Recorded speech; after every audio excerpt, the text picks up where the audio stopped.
নবাবের শহর মুর্শিদাবাদ, যা প্রায় 1700 খ্রিস্টাব্দে বর্গীয়দের আক্রমণে অশান্ত ছিল। আর সেই সময় বর্গীয়দেরকে আটকে বাংলায় শান্তি ফিরিয়ে এনেছিলেন বাংলার প্রথম নবাব মুর্শিদ কুলি খাঁ।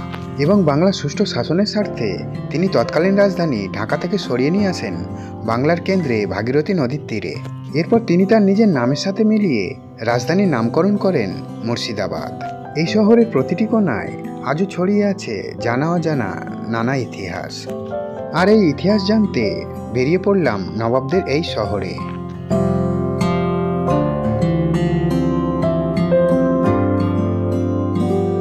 চলে এলাম নবাবের শহর মুর্শিদাবাদে।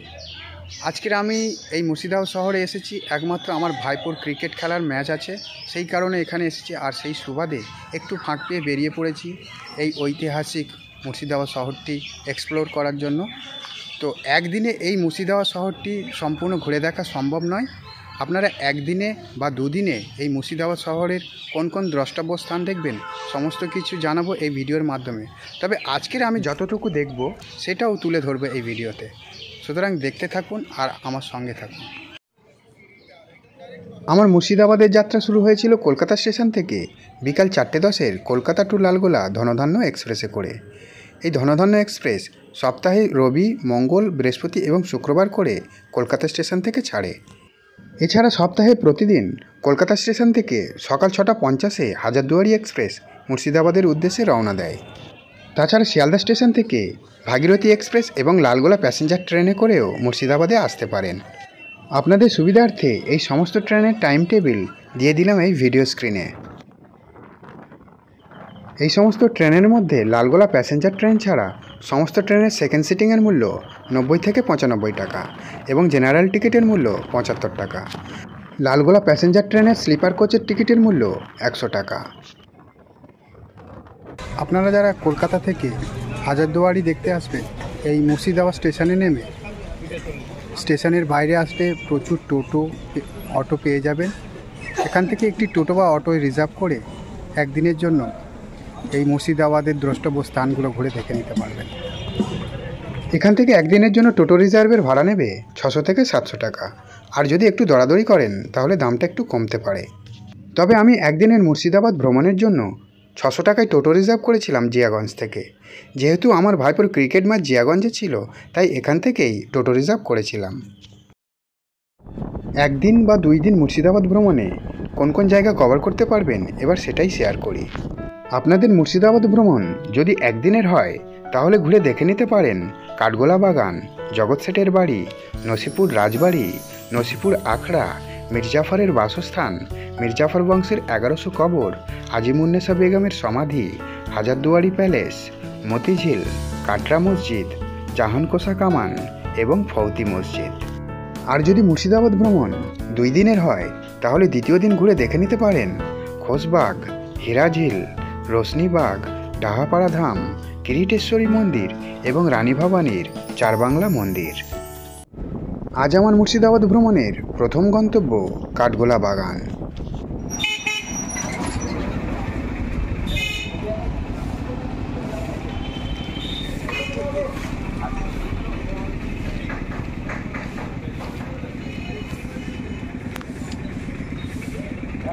এলাম কাঠগোলাপের বাগান বাড়ি।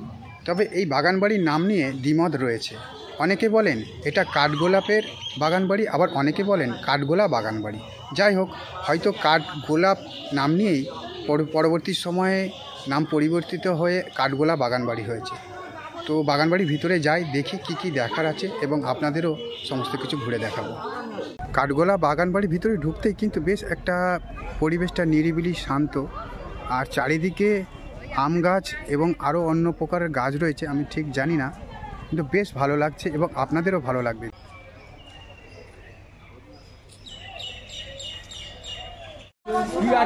এই টিকিট কাউন্টার, আর টিকিট কাউন্টার থেকে প্রবেশ মূল্য 30 টাকা।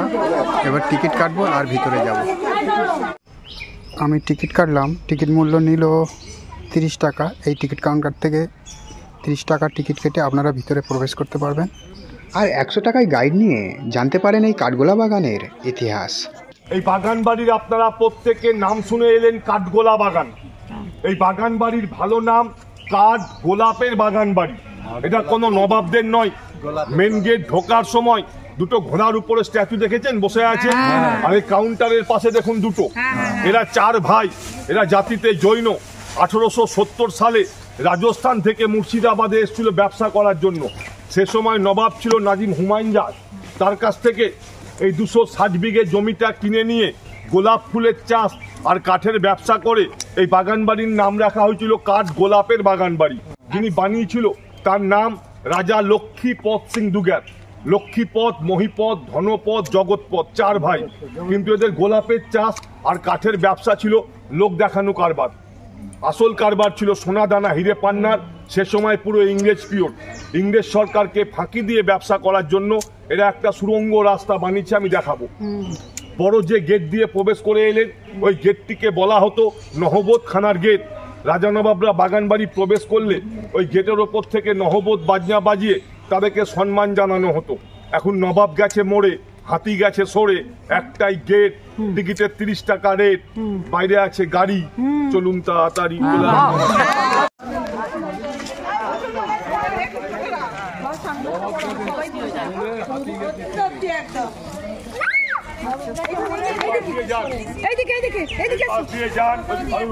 ভালো করে দেখে নেন, এটা সুড়ঙ্গ আছে।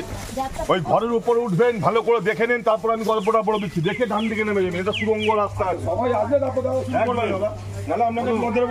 আপনারা যে লম্বা রাস্তাটা দেখে এলেন, এই লম্বা রাস্তাটাকে বলা হয় সুড়ঙ্গ রাস্তা। এই রাস্তাটা এখান থেকে সোজা নয়, উত্তর পশ্চিম অ্যাঙ্গেল এই কোণে 1.5 কিলোমিটার। আপনারা নাম শুনেছেন মুর্শিদাবাদের সবচেয়ে ধনী ব্যক্তি, তার নাম জগৎ শেঠ। সেই জগৎ শেঠের বাড়ির সঙ্গে এই রাস্তার 1.5 কিলোমিটার যোগাযোগ ছিল। এই 4 ভাই নবাব আর ইংরেজ সরকারকে ফাঁকি দিয়ে এই গুপ্ত রাস্তা থেকে দামি দামি পাথর, সোনা দানা, হিরে পান্না সাপ্লাই করতো জগৎ শেঠকে। আর জগৎ শেঠ সেগুলো নদী পথে বাইরে সাপ্লাই করতো। এখন কি দেখতে পেলেন? জল। এখানে জল ছিল না, এটা শুকনো ছিল। 100 বছর আগে মুর্শিদাবাদে একটা ভয়ঙ্কর বন্যা হয়। সে বন্যায় মুর্শিদাবাদের মেন দুটো জিনিস ভেঙে যায়। 1 নম্বর সিরাজদৌল্লার প্যালেস, যার নাম ছিল হীরা ঝিল, আর 2 নম্বর জগৎ শেঠের বাড়ি। তখন এখানে জল চলে আসে। এটা বর্তমান গঙ্গার সঙ্গে যোগাযোগ। গঙ্গার জল বাড়লে এই রাস্তার জল এখনো বেড়ে যায়, গঙ্গার জল কমলে জল কমে যায়। যে ঘরের উপর দিয়ে হেঁটে এলেন, সাইডে একটা গোল কুয়ো দেখতে পেলেন, ওই কুয়োতে জল থাকতো। তৎকালীন কেউ জিজ্ঞেস করলে বলতো এখানে মেয়েরা স্নান করতো। রাজস্থান ঘুরতে গেলে দেখবেন মেয়েদের স্নান করার ঘাট, রাজস্থানের ভাষায় এগুলোকে বাউরি বলা হতো। সুড়ঙ্গ রাস্তা কেউ জানতো না, এটাই গুপ্ত পথ। সামনে একটা স্ট্যাচু আছে, বিশ্ববিখ্যাত painter, Italian artist Michael Angelo statue. আজকে যে হাজারদুয়ারি দেখবেন তার ভেতরে মাইকেল অ্যাঞ্জেলোর পেন্টিং দেখতে পাবেন। কিন্তু এই মূর্তিটাকে যে বানিয়েছিল আমাদের বাঙালি শিল্পী দিবাকর ভাস্কর, তার ডান হাত কেটে নিয়েছিল, কারণ এরকম জিনিস অন্য কোথাও না করতে পারে। ছিল ভালো, হয়ে গেছে কালো, পায়ের নিচে মাটি। এবার চলুন সামনে হাঁটি, আস্তে আস্তে চলে আসুন। এটাই হলো সেই প্যালেস যেখানে দুগর পরিবারের 4 জৈন ভাই বসবাস করতেন। এই প্যালেসটির নিচতলাতে আপনারা বিনামূল্যে প্রবেশ করতে পারবেন, যেখানে তৎকালীন তাদের ব্যবহৃত বিভিন্ন জিনিসপত্র দেখতে পাবেন। প্যালেসটির দোতলা শুটিং ঘর হিসেবে ব্যবহৃত হয়। এখানে আপনারা প্রবেশ মূল্য দিয়ে তারপরেই যেতে পারবেন। প্যালেসটির সামনে গুপ্ত সুড়ঙ্গের ঠিক বিপরীত দিকে রয়েছে চিড়িয়াখানা, যেখানে আপনারা বিভিন্ন প্রজাতির বিদেশি মাছ এবং পাখি দেখতে পাবেন। আপনাদের সামনের একটা ঘাট দেখতে পাচ্ছেন, এই ঘাটটিকে বলা হতো কাঠগোলা বাগানের প্যালেস ঘাট। একটু ভালো করে লক্ষ্য করুন, 4 কর্নারে 4টে মন্দির ক্যাটাগরির গুমটি রয়েছে, বুঝতে পারছেন? 4টে প্রহরী থাকতো। রাজা নবাবরা আসতো, এই পুকুরে বড় বড় মাছ থাকতো। কিন্তু এই বাগানের মালিক জৈনরা কোনোদিন মাছ মাংস খায় না, এরা মাছ পুষতো। এদের ফ্যামিলি মাছের সঙ্গে খেলা করতো, মাছকে খাবার খাওয়াতো। সেসব মাছ মরে গেলে মাটির তলে পুঁতে দিত। আর নবাব আর ইংরেজ সরকারকে ডাকা হলে বিখ্যাত নর্তকী ডেকে নিয়ে আসা হতো। তারা এই পুকুরে জলখিলি করতো, আনন্দ করতো। এখন পুকুরে কাদা। চলুন দাদা, আপনাদেরকে যে পুকুরের কথা বললাম, মাছ মরে গেলে খেত না। সামনে দেখছেন মাছের স্ট্যাচু রাখা আছে, এগুলো ওই মাছের সমাধি। এরা জৈন, জীবহত্যা মহাপাপ। মাছ মরে গেলে মাটির তলে পুঁতে দিত। এরা কোনো মাছ মাংস খায় না। ফাঁকা মাঠে গোল করে মঞ্চের মতো জায়গাটা, ওই জায়গাটার নাম হচ্ছে নাচমহল। নাম শুনেছেন? হীরাবাই, মতিবাইয়ের কথা। ওই জায়গার উপরে নাচ করতো। তৎকালীন হীরাবাই নামে নর্তকী 1 ঘন্টা নাচ করলে তার ডিমান্ড ছিল 5,000 স্বর্ণ মুদ্রা, মানে আজকের দিনে 5 কোটি টাকা। কাঠগোলা বাগানের প্রধান আকর্ষণ হলো এই জৈন মন্দির। মন্দিরের ভিতরে রয়েছে শ্রী শ্রী আদিনাথজির মূর্তি, সঙ্গে রয়েছে নানা জৈন তীর্থাঙ্করদের মূর্তি। এই মন্দির প্রতিদিন সকাল 6টা থেকে বিকাল 5টা পর্যন্ত খোলা থাকে।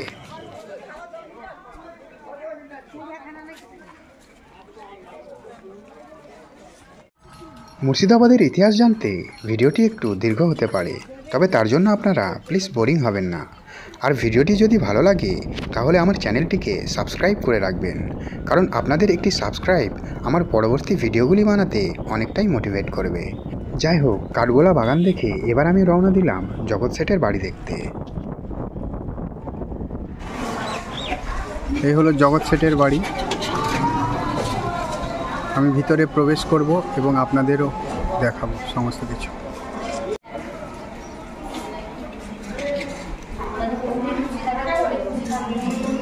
এখানের প্রবেশ মূল্য 30 টাকা। এই 30 টাকার টিকিট কাটলাম এবং ভিতরে প্রবেশ করেছি।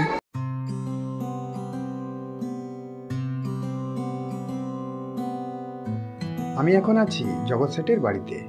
জগৎ শেঠ ছিলেন বাংলা তথা ভারতবর্ষের একজন বিশাল ধনী ব্যক্তি এবং একটা সময় নবাবেরা এনার কাছ থেকে টাকা ধার নিতেন বিভিন্ন কাজের প্রয়োজনে। তো চলুন এই জগৎ শেঠের বাড়িটি সম্পূর্ণ ঘুরে দেখাই। আর একটা কথা বলে রাখি যে এই ঘরগুলোর ভিতরে ভিডিওগ্রাফি একেবারেই অ্যালাউ নয়, সুতরাং আপনারা ভিতরে ঢুকে যাবতীয় সব কিছু দেখুন, কিন্তু ভিডিওগ্রাফি করতে পারবেন না। চলুন দেখা যাক।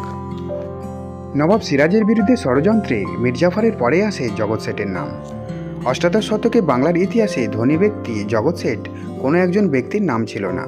জগৎ শেঠ আসলে একসময় বাংলার একটি মর্যাদাপূর্ণ পদবি ছিল এবং বিশাল ধনসম্পদশালীরাই এই পদবি পেতেন। জগৎ শেঠরা আদতে বাংলার মানুষ নন, তাদের আদিনিবাস ছিল রাজস্থানের যোধপুরের নাগর অঞ্চলে। এই বংশের ইতিহাস খুঁজতে বসলে দেখা যায় হীরানন্দ শাহ নামে এক ব্যক্তি ভাগ্যের পরিহাসে চলে আসেন পাটনায়। অসম্ভব দারিদ্রতায় দিন কাটাতেন তিনি। এমন সময় একদিন পাটনার একটি জঙ্গলে তিনি প্রবেশ করে এক ব্যক্তির আর্তনাদ শুনতে পান এবং তা অনুসরণ করে তিনি একটি প্রাসাদে পৌঁছান। প্রাসাদে গিয়ে দেখেন এক বৃদ্ধ মৃতপ্রায় পথযাত্রী যন্ত্রণায় কাতরাচ্ছেন। হীরানন্দ তার যথাসাধ্য সেবা করলেও তিনি মারা যান এবং মারা যাওয়ার আগে তিনি তার কাছে এক গুপ্তধনের সন্ধান দিয়ে যান। আর সেই গুপ্তধনের মধ্যেই নাকি ছিল প্রচুর স্বর্ণমুদ্রা। সেই সোনায় হীরানন্দের বংশকে ধনী করে তোলে। হীরানন্দ তার 7 ছেলেকে পাঠিয়ে দেন ভারতের বিভিন্ন জায়গায়। কনিষ্ঠ পুত্র মানিকচাঁদ চলে আসেন মুর্শিদাবাদে। তিনি জগৎ শেঠ বংশের প্রতিষ্ঠাতা ছিলেন। জগৎ শেঠের নিজস্ব টাকশাল ছিল। বর্তমানে কেন্দ্রীয় ব্যাংকে যেরকম কাজকর্ম হয় তখনকার সময়ে জগৎ শেঠও সেটাই করতেন। জনশ্রুতি আছে নাকি জগৎ শেঠের সম্পদ দিয়ে গঙ্গা নদীর ওপর বাঁধ দিয়ে জলপ্রবাহ বন্ধ করা যেত। তবে সিরাজউদ্দৌলা বাংলার সিংহাসনে বসলে জগৎ শেঠের সঙ্গে সংঘাতে জড়িয়ে পড়েন এবং জগৎ শেঠ ইংরেজদের সাথে হাত মিলিয়ে সিরাজউদ্দৌলাকে সিংহাসন থেকে সরানোর ব্যবস্থা করেন। কিন্তু ইতিহাস বড়ই নির্মম। পলাশী যুদ্ধের পর ইংরেজরাই জগৎ শেঠের টাকশাল লুট করে তাদেরকে সর্বশান্ত করে এবং এমন একটা সময় আসে যখন জগৎ শেঠের পরিবার ইংরেজদের দেওয়া সরকারি ভাতায় দিন যাপন করতে থাকে।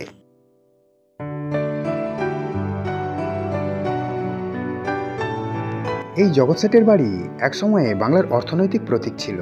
যে বাড়িটির প্রতিটি কোণায় রয়েছে ইতিহাসের ছোঁয়া। যে ইতিহাস একদিকে আভিজাত্যের কাহিনী বলে, আবার অন্যদিকে বিশ্বাসঘাতকতার কাহিনীও তুলে ধরে। বর্তমানে সম্পূর্ণ বাড়িটি একটি মিউজিয়ামে রূপান্তরিত হয়েছে। টিকিট কেটে মিউজিয়ামের ভিতর প্রবেশ করলে দেখতে পাবেন অস্ত্রাগার থেকে শুরু করে বিভিন্ন আসবাবপত্র। এখানে রয়েছে ইস্ট ইন্ডিয়া কোম্পানির ব্যবহৃত চেয়ার টেবিল, যে চেয়ারের ওজন 35 থেকে 40 কেজি, কিন্তু দেখে মনে হবে 5 থেকে 6 কেজি। এই জগৎ শেঠের প্রাসাদে একটি গুপ্তঘরে রয়েছে বেশ কিছু কৌতূহল জাগানো জিনিস, যার মধ্যে রয়েছে লর্ড ক্লাইভের পোশাক। এছাড়া রয়েছে বাংলার প্রাচীন ঐতিহ্য এক অতি উচ্চমানের মসলিন কাপড়ও। তাছাড়া এই প্রাসাদের অন্যতম রহস্যময় বস্তুটি হলো একটি আয়না, যে আয়নার সামনে দাঁড়ালে দেহের অন্যান্য অংশ দেখা গেলেও মুখ দেখতে পাওয়া যায় না। এখানে রয়েছে বিখ্যাত নর্তকী হীরাবাইয়ের মূর্তি, যার উচ্চতা 6 ফুট 2 ইঞ্চি। এই সেই গুপ্ত সুড়ঙ্গ পথ, যে পথ দিয়ে কাঠগোলাপের বাগান বাড়ি, হীরাঝিল এবং মতিঝিলে যাওয়া যেত। এছাড়া রয়েছে একটি জৈন মন্দির, যে মন্দিরটি বর্তমানে গোপালচাঁদ শেঠ তৈরি করেন। এই মন্দিরে কষ্টি পাথরের স্তম্ভগুলি পুরানো ধ্বংসপ্রাপ্ত মন্দিরের।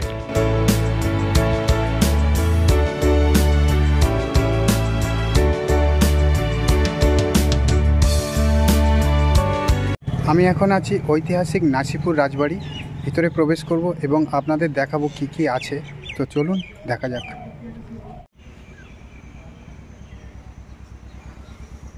ঐতিহাসিক নাসিপুর রাজবাড়ি প্রবেশ মূল্য 20 টাকা। তো 20 টাকা প্রবেশ মূল্য কেটে আমি ভিতরে প্রবেশ করছি এবং আপনাদেরও ঘুরে দেখাবো সমস্ত কিছু।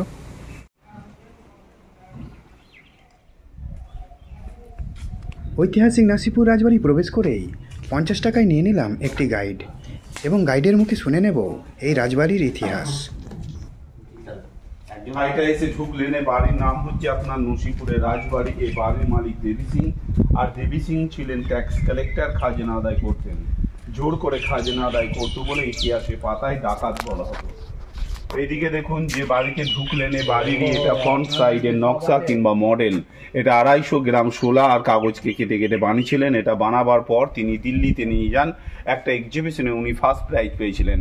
তার নিচের জারটা দেখুন, টেস্টিং জার। বিদেশ থেকে যখন মদ আসতো, ওটাই টেস্ট করে বা চেক করে খেত। কেউ বিষ দিয়ে মারার চেষ্টা করলে ধরা পড়ে যেত, কালারটা চেঞ্জ হতো কিংবা ফেটে যেত। নিচে আছে মাটি। চলুন এবার আস্তে আস্তে হাঁটি। এই কালো কোট আর টুপি পরে ফাঁসির অর্ডারটা দিতেন। আর যাদের যাদের ফাঁসি হয়েছিল সমস্ত ডকুমেন্টসগুলো এখানেও রয়েছে, কিছু এখানেও কিছু রয়েছে। বর্গী এলো দেশে, খাজনা দিব কিছু বলি না, বর্গীরা এসে সব লুটপাট করে নিয়ে যেতেন। তখনকার দিনে এর ভিতরে সোনা দানা ভরে একটা সেফ জায়গায় মাটির তলে পুঁতে রাখা হতো। যাকে দিয়ে পুঁতাতো তাকে কিন্তু মেরে ফেলা হতো, উনি যাতে বাইরে কোথাও ফোরকাস্ট না করতে পারে। এটা হাতে টানা রোলার, খাজনা না দিলে কোমরে বেঁধে দিত আর চাবুক মারতে মারতে টানা করানো হতো। ঠিক আছে, একটু সামনের দিকে দেখুন বজরংবলী মূর্তি, পুরো একটাই পাথরের কাজ, এর কোনো জয়েন্ট নেই। দূর থেকে দেখে মনে হয় মাটির, কিন্তু মাটির নয়, পুরোটাই পাথরের কাজ আছে। এদিক দিয়ে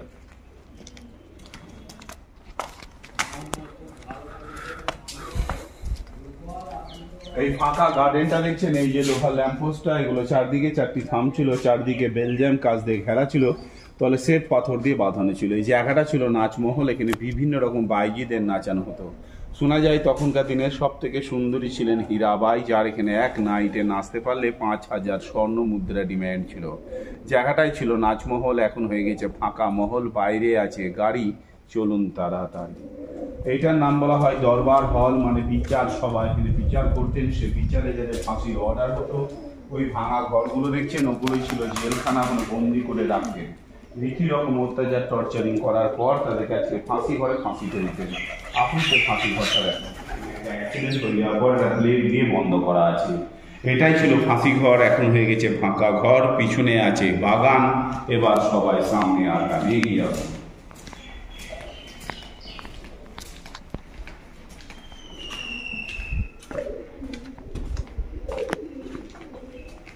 এই সেই বাইজি হীরাবাই, লখনৌর নাম করা বাইজি। পাশেরটাও হীরাবাইয়ের ছবি, তার পাশেরটা ওয়ারেন হেস্টিংস, যার আন্ডারে দেবী সিং কাজ করতেন। এই দেবী সিং দুটো বিয়ে করেও ছেলে সন্তান ছিল না বলে ভাইয়ের ছেলেকে দত্তক নিয়েছিল কীর্তিক নারায়ণ সিং, তার ছেলে ওটা ভূপেন্দ্র নারায়ণ সিং। নিচেরগুলোকে বলা হয় পাথরের জাল বা নেট, মুঘল যুগের জাফরির কাজ। ছেনি আর হাতুড়ির সাহায্যে কেটে কেটে বানিয়েছিলেন। ভেতর দিকে দেখুন রামচন্দ্র দেবের মন্দির রয়েছে, রাম লক্ষ্মণ সীতা ভরত শত্রুঘ্ন হনুমান। সকাল ও সন্ধে এখানে দৈনিক পুজো হয়। 3টে অষ্টধাতুর ও সোনার জল করা মূর্তি আজও এখানে বিরাজমান। ভেতরকার ছবিটা দেখুন আর এই ছবিটা দেখুন, একই ছবি, নরেন্দ্র নারায়ণ সিং। ইনি মারা গেছেন, ইনার ছেলে এখন জীবিত আছে, কলকাতায় থাকেন। তার পাশেরটা ব্রিটিশ পঞ্চম জর্জ, ইংল্যান্ডের রাজা, যার চাঁদির কয়েনে ইনার ছবি দেখা যেত। এটা তখনকার দিনে রানীদের ব্যবহার করা আয়না। এই আয়নায় অ্যাকচুয়ালি আগেকার দিনে রাজা রানীরা ব্যবহার করতেন। এখন যদি মনে করেন আপনাদের চুল টুল ঠিক করার থাকলে করে নিন, দিয়ে সামনে চলে আসুন।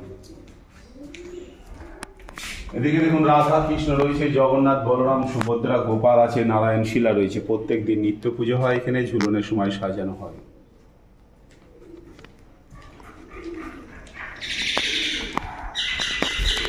এখানে ভক্তিভাবে প্রণাম করে নেবেন। এটাই হচ্ছে দেবী সিংহের মায়ের মন্দির, ডাকাতকালী বলা হয়। দেবী সিং কোনো জায়গায় খাজনা আদায় করতে গেলে মাকে পুজো করে যেতেন, ফিরে আসবার সময় ঘুরিয়ে পুজো দিতেন। কালী, দুর্গা, লক্ষ্মী একটাই মাকে তিনটে রূপে পুজো করে। কোষ্ঠী পাথরের ডাকাতকালী। এখানে যে যার মানসিক করে আজও সফল হয়। যে যা পারবেন কিছু সাহায্য করবেন। বর্তমানে সাহায্যের উপরে এখানে বহু লোককে বসিয়ে আজও এখানে খিচুড়ি এবং পোলাও খাওয়ানো হয়। যার পথে পড়লো রাধাকৃষ্ণের মন্দির, তাই একটু ঘুরে আসবো আর দেখবো মন্দিরটি কেমন। তো চলুন যাওয়া যাক। টোটো দাদা আমাকে এটি রাধাকৃষ্ণের মন্দির বললেও এটি ছিল শ্রী শ্রী রঘুনাথজির মন্দির, যা নসিপুর আখড়া নামে পরিচিত। আমি শ্রী শ্রী রঘুনাথজির মন্দিরে প্রবেশ করলাম। মন্দিরের প্রবেশ মূল্য নিল 20 টাকা। 1168 বঙ্গাব্দে স্বামী রামানুজের শিষ্য লক্ষ্মণ দাস এবং মনসরাম দাস ধর্মপ্রচারের জন্য মুর্শিদাবাদে এসে নসিপুরে এক আখড়া স্থাপন করেন এবং পরবর্তীতে রথযাত্রার সূচনা করেন। সেই প্রথা মেনে আজও আয়োজিত হয় প্রাচীন নসিপুর আখড়ার রথযাত্রা। মুর্শিদাবাদ জেলার নসিপুর আখড়ার 2টো কাঠের, 2টো পিতলের এবং একটি রূপোর রথ মিলে মোট 5টি রথ পরিক্রমা করে। 254 বছরের পুরাতন এই রথযাত্রার মূল আকর্ষণ হল রূপোর রথ। নবাবী আমলে হাতির পিঠে রূপোর রথে করে জগন্নাথ দেব যেতেন তার মাসির বাড়ি, অর্থাৎ জগৎ শেঠের বাড়ি। তবে তা আজ ইতিহাস। এখানে রয়েছে তখনকার সময়ের রিক্সা গাড়ি। এই গাড়িতে করেই নবাবরা এবং ব্রিটিশরা যাতায়াত করতেন। পাশেই রয়েছে একটি অস্টিম কার, যে গাড়িটি তখনকার সময় মহান্ত গোবিন্দ দাস আচার্য মির্জাফরের বংশধরের কাছ থেকে কিনে নেয় 80 টাকায়। শোনা যায় পলাশী যুদ্ধের সময় ইংরেজরা এই গাড়িটি নিয়ে আসে এবং যুদ্ধে জয়লাভের পর মির্জাফরকে এই গাড়িটি উপহার দেন। এই গাড়িটি চলত খাতিমার্কা কেরোসিন তেলে এবং এই গাড়ির কোনো চাবি ছিল না। এছাড়া পাশের একটি সংগ্রহশালায় দেখতে পাবেন তৎকালীন ব্যবহৃত বিভিন্ন আসবাবপত্র, খাট, বিছানা, বিভিন্ন পেন্টিং, অস্ত্রশস্ত্র এবং তাদের ব্যবহৃত বাসনপত্র। এখন আমি প্রবেশ করেছি রাজস্থানের বাসিন্দা তুষার সুব্রমণ্যমের নির্মিত শ্রী শ্রী রঘুনাথজির মন্দিরে। এই মন্দিরের আরাধ্য দেবতা অষ্টধাতু নির্মিত রাম, সীতা এবং জগন্নাথ দেব।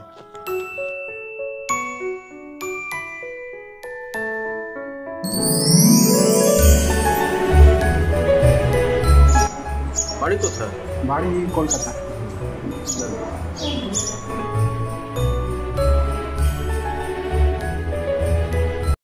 এখন আমি দাঁড়িয়ে আছি নবাব মির্জাফরের বাসস্থানে।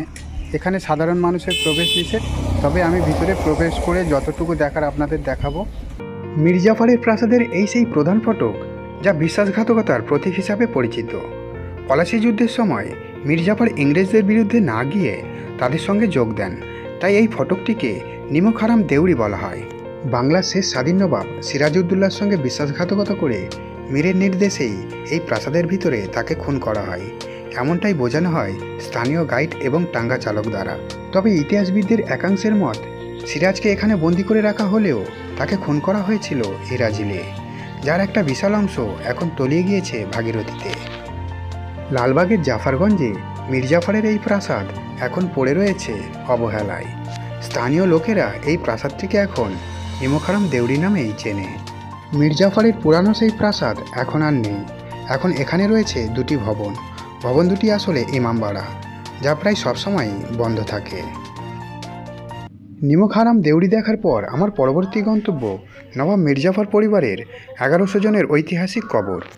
এখানে মির্জাফরের পুত্র মিরন এবং ফেরাদুন জাবেদিত মির্জাফর এবং তার পরবর্তী সময়ে যারা নবাব হয়েছিলেন তাদের সকলেরই সমাধি এখানে রয়েছে। এই মির্জাফর বংশের কবরস্থানের প্রবেশ মূল্য 10 টাকা। চলে এলাম নবাব মির্জাফরের পরিবারের 1100 জনের ঐতিহাসিক কবরস্থানে। এখানে 1100 জনের কবরের কথা বলা হলেও কবরের সংখ্যা তারও বেশি। জাফরগঞ্জে প্রায় 3.51 একর জমির উপর বিস্তৃত এই কবরস্থানে মির্জাফর, যার আসল নাম মোহাম্মদ মির্জাফর আলী খাঁ থেকে শুরু করে তার পরবর্তী সময়ে যারা নবাব হয়েছিলেন তাদের সকলেরই সমাধি রয়েছে এখানে। এখানে নবাব হুমায়ুন জার সমাধিও দেখতে পাবেন, যিনি হাজারদুয়ারি প্যালেস তৈরি করেছিলেন। এই সমাধিস্থ ক্ষেত্রটি ঘুরে দেখার জন্য আপনারা গাইড নিতে পারেন। যারা আপনাদেরকে বুঝিয়ে দেবেন কারা কারা এখানে সমাধিস্থ রয়েছে।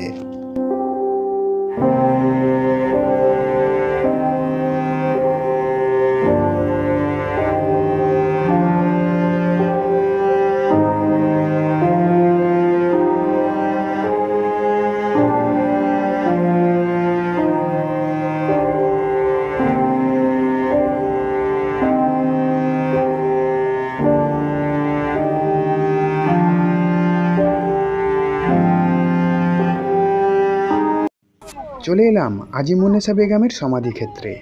আজিমুন্নেসা বেগম ছিলেন নবাব মুর্শিদ কুলি খানের কন্যা এবং বাংলার দ্বিতীয় নবাব মোহাম্মদ সুজাউদ্দিন খানের স্ত্রী। তবে তা নিয়ে একটি মিথ্যে জনশ্রুতি আছে যে তিনি নাকি ভীষণ নিষ্ঠুর, নৃশংস কলিজাখাকি বেগম।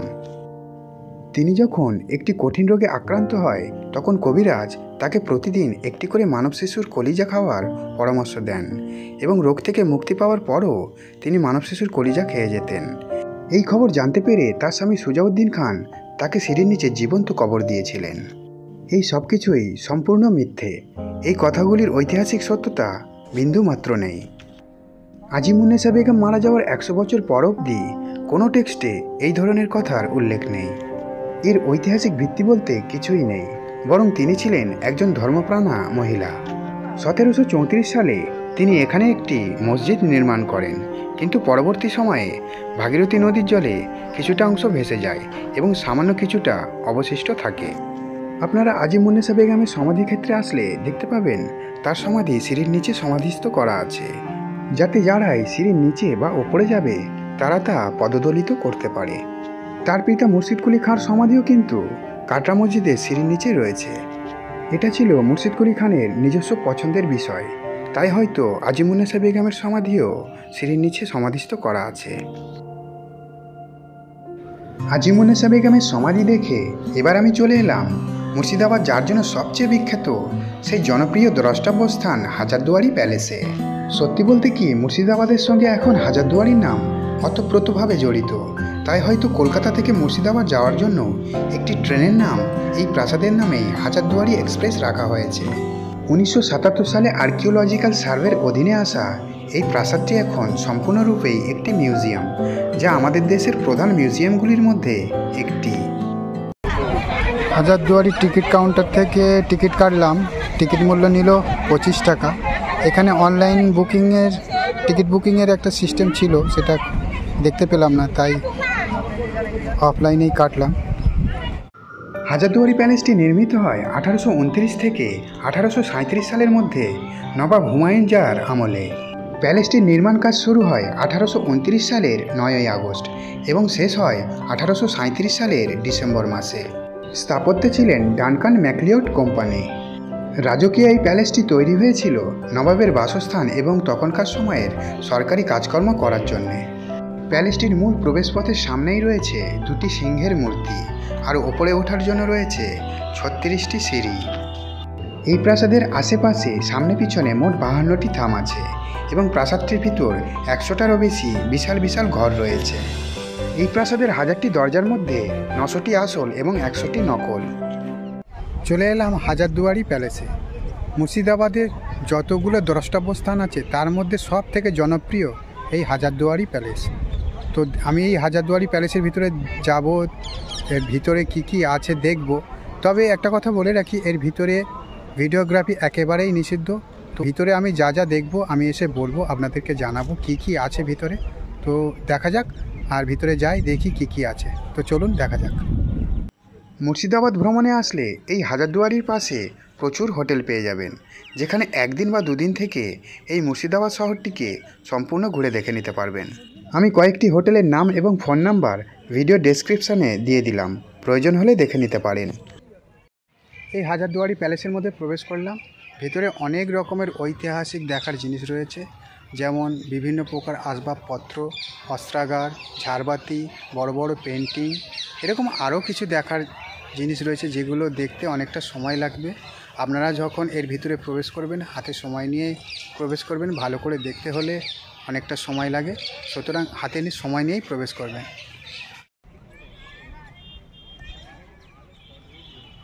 এটি হলো বাচ্চা বালি তোপ। শোনা যায় এই তোপটি একবারই নিক্ষেপ করা হয়েছিল, আর নিক্ষেপের সময় এর শব্দে প্রায় 10 মাইল পর্যন্ত গর্ভবতী মহিলাদের গর্ভপাত হয়ে যায়। সেই কারণে এই তোপটিকে বাচ্চাবাড়ি কামান বলা হয়ে থাকে। কামানটি নবাব হুমায়ুনজার সময়ে নদী থেকে উদ্ধার করা হয়েছিল। শোনা যায় 1687 খ্রিস্টাব্দে জনার্দন কর্মকার এই কামানটি তৈরি করেছিলেন। কামানটির মুখ 1 ফুট 7 ইঞ্চি, দৈর্ঘ্য 18 ফুট এবং ওজন 16,880 পাউন্ড। এর 3টি চেম্বার আছে এবং দাগবার সময় 1800 বারুদের প্রয়োজন হতো। হাজারদুয়ারি প্যালেস এবং ইমামবাড়ার ঠিক মাঝেই রয়েছে এই ঘড়ি মিনার। এই হাজারদুয়ারি প্যালেসের সামনেই মাঠের মধ্যে রয়েছে এই সুবিশাল ঘড়ি মিনার। শোনা যায় এই ঘড়ির শব্দে মুর্শিদাবাদের মানুষ সময় বুঝতে পারতেন। মুর্শিদাবাদের একটি শিয়া মুসলিম ধর্মসভা হল নিজামত ইমামবাড়া। বর্তমানে এই ইমামবাড়াটি নবাব মনসুর আলী খাঁ 1847 খ্রিস্টাব্দে নির্মাণ করেন।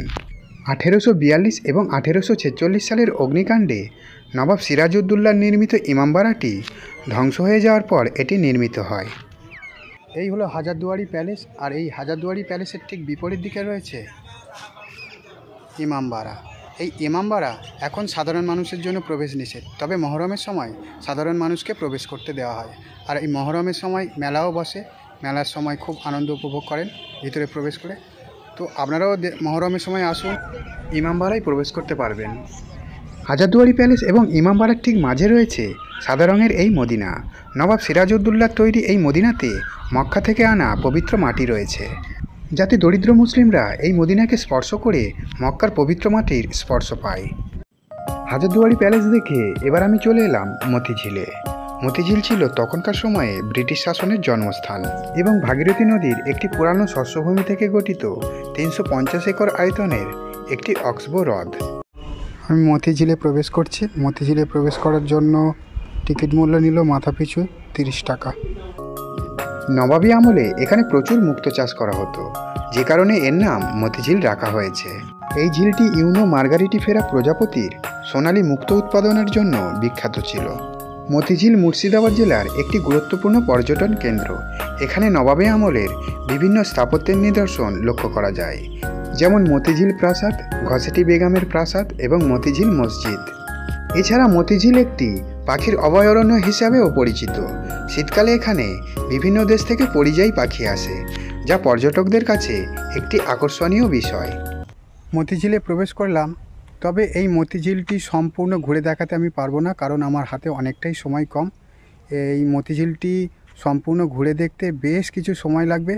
শুধু এই মতিঝিলেই নয়, এখানে যতগুলি দ্রষ্টব্য স্থান আছে সব স্থানগুলি ঘুরে দেখতে বেশ কিছুটা সময় লাগে। তো যাই হোক, এই মতিঝিলটি আপনারা ঘুরে দেখুন। আমার উদ্দেশ্য হলো আপনারা মুর্শিদাবাদে আসলে কোন কোন দর্শনীয় স্থানগুলি ঘুরে দেখবেন সেটাই তুলে ধরা। এখানে এসে আপনারা সময় নিয়ে পুরো মতিঝিলটা ঘুরে দেখুন, বেশ ভালো লাগবে। এখানে বেশ কিছু অ্যাক্টিভিটিস রয়েছে। সন্ধ্যাবেলায় এখানকার পরিবেশটা খুব সুন্দর হয়ে যায়, আলোকসজ্জায় সজ্জিত হয়, খুব ভালো লাগে। আমাদের ইকো পার্কের মতো এইখানে সেই ফিলিংটা পাবেন। তো আসুন, এখানে দেখুন, ভালো লাগবে। মতিঝিল দেখার পর চলে এলাম বাংলার প্রথম নবাব মুর্শিদ কুলি খানের সমাধিক্ষেত্র কাটরা মসজিদে। এই মসজিদের প্রতিষ্ঠাতা ছিলেন নবাব মুর্শিদ কুলি খান। এটি 1723 থেকে 1724 সালের মধ্যে নির্মিত হয়েছিল। এখানে প্রবেশ মূল্য লাগে না। আপনি যে স্পটটা দেখতে এসেছেন, স্পটটার নাম হচ্ছে সবজি কাটরা মসজিদ। কেন নাম হলো সবজি কাটরা মসজিদ? আজ থেকে 300 বছর আগে মুর্শিদ কুলি খান নির্দেশে যে রোড দিয়ে আপনারা হেঁটে আসলেন, পাশে যে গার্ডেনগুলো দেখতে পাচ্ছেন, এগুলো কিছুই ছিল না। এখানে একটা মস্ত বড় সবজির বাজার বসতে বলে এই জায়গাটার নাম হচ্ছে সবজি কাটরা মসজিদ। কাটরার মানে হচ্ছিল গঞ্জ বা বাজার। যেমন আপনারা কলকাতায় রাজা কাটরা, লক্ষ্মী কাটরা, গণেশ কাটরা দেখতে পাবেন, তদ্রূপ আমাদের মুর্শিদাবাদের মধ্যে এই সবজি কাটরা দেখতে পাচ্ছেন। পাশে যে এরকম বড় বড় দুটো মিনার দেখতে পাচ্ছেন, এই মিনার হচ্ছে 4টে।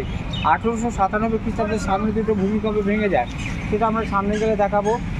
এই যে দাদাভাই দোতলা আটতলা যে ঘরগুলো দেখতে পাচ্ছেন, উপরেরটার নাম হচ্ছে ছাত্রাবাসা মাদ্রাসা, নিচেরটার নাম হচ্ছে মুসাফিরখানা। 1 থেকে 6 কাটা ছেলে আরবি, ফার্সি, উর্দু, কোরআন এইসব ভাষায় তারা শিক্ষা লাভ করতেন, আর নিচের করে তারা খাওয়া দাওয়া করতেন। সামনে যে মসজিদটা দেখতে পাচ্ছেন, এটা হচ্ছে মক্কা শরীফে যে কাবা শরীফ আছে তারই নকল। এই যে বাইরে খোপগুলো দেখতে পাচ্ছেন, এগুলো বেলজিয়াম কাজ দিয়ে ফিট করা ছিল। রাত্রেবেলা চাঁদনির আলো, দিনের বেলা সূর্যের আলো পড়লে রিফ্লেকশন হয়ে পুরো মসজিদটাকে ঝলমল করে উঠতো। কিন্তু ব্রিটিশ সরকার কী করলেন, যখন চলে গেলেন তখন হয় এগুলো খুলে নিয়ে যান, না তো এগুলো নষ্ট করে দিয়ে যান। এর উপর আছে 5টা গম্বুজ, দু সাইডে দুটো এখনও দেখতে পাবেন। মাঝখানে যে 3টে আছে 1897 খ্রিস্টাব্দে ভূমিকম্পে ভেঙে যায়। আর এইটার জন্য 1897 খ্রিস্টাব্দে যখন ভূমিকম্পে ভেঙে যায় তখন কিন্তু এক সাইডটা মসজিদের এক সাইড বসে যায় বা বেঁকে যায়। সেই জন্য এটাকে টিকিয়ে রাখার জন্য সাপোর্ট হিসাবে এইরকম ছোটো ছোটো দেওয়ালগুলো তুলে দেওয়া হয়েছে, যাতে মসজিদটা বসে না যায় বা ভেঙে না যায়। এবার আপনি একটু পায়ে দিকে একটু লক্ষ্য রাখুন, দেখুন এখানে এক একটা করে আসন আছে, এক একটা আসনে এক একটা লোক বসে নামাজ পড়তে। এরকম আসন সংখ্যা হচ্ছে 2000টা লোক একসাথে বসে নামাজ পড়তেন। সামনে ওইটা হলো কাটরা মসজিদের মূল প্রবেশদ্বার, আর ওই মূল প্রবেশদ্বারের 14টি সিঁড়ি পেরিয়ে ওপরে উঠলে ঠিক তার নিচে রয়েছে নবাব মুর্শিদ কুলি খানের সমাধি। এই যে এর তলায় হচ্ছে কবরস্থান, এইখানে এর নিচে হচ্ছে কবরস্থান। এখন এখান থেকে আপনি পায়ে দিয়ে হেঁটে যাচ্ছেন। এই আর জায়গাটা আগে লোহার জাল ছিল, যখন লোহার জালটা ছিল তখন সমস্ত কিছু দেখতে পেতেন এবং পায়ের ধুলো বলে তাও দেখতে পেতেন, কিন্তু সেটা জং করে নষ্ট হয়ে যায়, সেটাকে তুলে দিয়ে এটাকে স্ল্যাব করে দিয়েছেন। এই হচ্ছে ওটা সিঁড়ি। আসুন, এই দেখুন বাংলা বিহার উড়িষ্যার ফার্স্ট নবাব মুর্শিদ কুলি খাঁ কবরস্থান, যার বুকের উপরে আপনার হেঁটে আসলেন। ভিতরে যান, ভিতরে গিয়ে দেখে আসুন, ফটো তুলতে পারে। ইনি লম্বা ছিলেন 6.5 ফুট এবং তিনি আশা করেছিলেন যে প্রত্যেকটা মানুষের পায়ে তুলে যাতে আমার বুকে পড়ে। কাটরা মসজিদ থেকে এবার আমি চলে এলাম আজকের শেষ গন্তব্য জাহানকোষা কামান দেখতে। জাহানকোষা কথার অর্থ হলো পৃথিবী ধ্বংসকারী। খুব বেশি শব্দ হওয়ার কারণে এই কামানটি একবারই ব্যবহার করা হয়েছিল। কামানের গায়ে ইরানি ভাষায় একাধিক পিতল ফলকের লেখা থেকে জানা যায় 1637 সালে মিস্ত্রি জনার্দন কর্মকার এই কামানটি নির্মাণ করেন। 112 মণ ওজন এবং 17 ফুট 5 ইঞ্চি লম্বা এই কামানটি একবার দাগবার জন্য 28 সের বারুদের প্রয়োজন হতো। ভিডিওটি দীর্ঘ হওয়ার জন্য ক্ষমা চাইছি, তবে ভিডিওটি কেমন লাগলো কমেন্ট করে জানাবেন। আর যদি ভালো লাগে তাহলে আমার চ্যানেলটিকে সাবস্ক্রাইব করবেন, লাইক করবেন এবং অনেক অনেক করে শেয়ার করবেন। তাহলে দেখা হচ্ছে আবার একটা নতুন জায়গার সন্ধান নিয়ে। আপনারা ভালো থাকবেন, সুস্থ থাকবেন। ধন্যবাদ।